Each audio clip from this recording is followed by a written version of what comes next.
It's very easy to get drowned in that knowledge. You can theoretically, potentially see 1,000 different things. 100%. How would you know where to look for the answer that they're seeking? In Kerala, there's a whole astrology practice based on Prashna. When did you come to me? What time was it when you came to me? Because at least during your time here, you can decide like which direction to channelize your karma into. Why are people so afraid of Saturn and Rahu? Because decisions get made for you. I mean, Saturn really showed me its Capricorn breaking down of systems and breaking down of everything in order to, give birth to something new. But I lost everything. I lost everything of meaning to me in the breakdowns.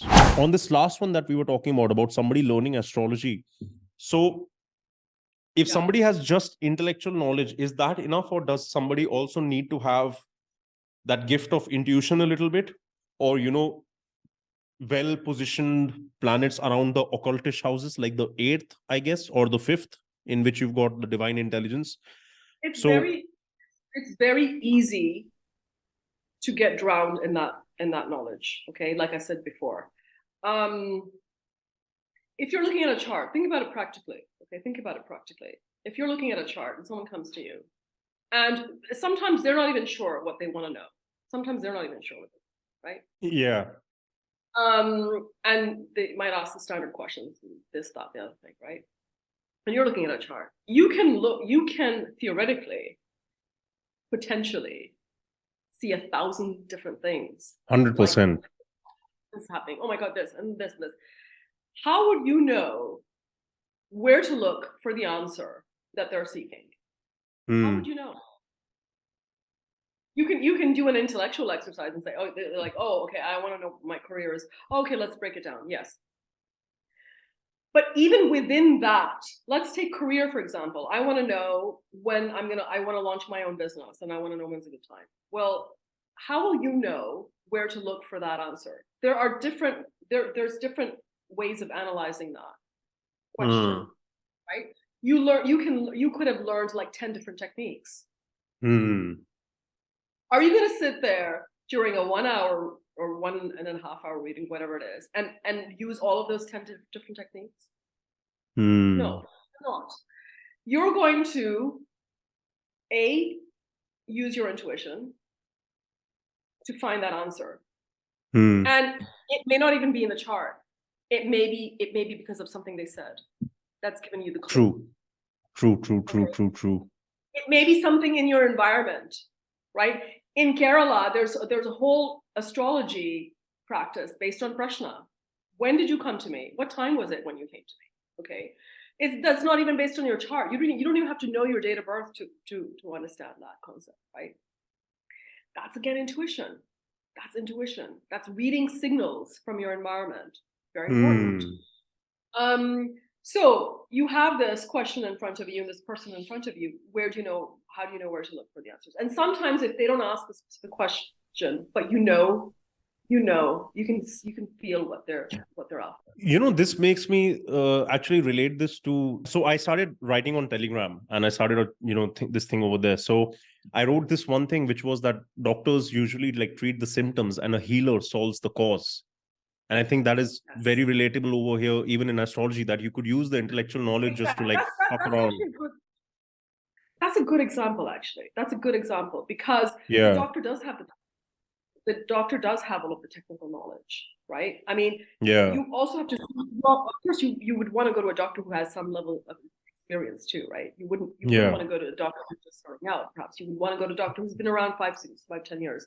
So yes, so the technical knowledge, but the healing, you feel your way out, right? You feel your way into the situation or out of the situation.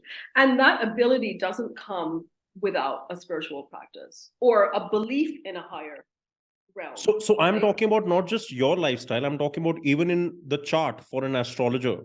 Does he need to have some sort of a gift for occultish intelligence in order to become even better or be very intuitive in his readings? My view is, and the way I'm going to answer this question is I would answer this of anything, is that the propensity to be good at something can be seen in the chart, right? The potential, the ability can be seen. Yes, it can be seen in the chart. However, how you cultivate that thing, right? What if what if it's not obvious in someone's chart? What if they don't have the ability, but they have spent years training? Like maybe they've spent like years doing like these spiritual retreats and meditation and yoga and pranayam and guru's teachings, all of that. Doesn't that make an impact in like if they decide to, you know what I want? Yeah, of course. Because at least during your time here, you can decide like which direction to channelize your karma into, basically. You can decide which direction to channel, but often when you're experiencing Rahu Dasha, when you're experiencing Ketu Dasha, when you're experiencing to some extent Saturn Dasha, that decision gets made for you. Okay. And for me, this decision to do Jyotish got made for me. The same way I feel like my decision to like change my entire life path and do what I do now, I think it got made for me because I didn't have the guts to make that decision on my own, to be honest. Yeah, but 100% I understand that. Damn. Okay. Wow. And this is again back to what you had asked in the beginning. Why are people so afraid of Saturn and Rahu? Because decisions get made for you. It's 6, 8, 12 being activated. It's Saturn's a Karaka of the 6, 8, 12.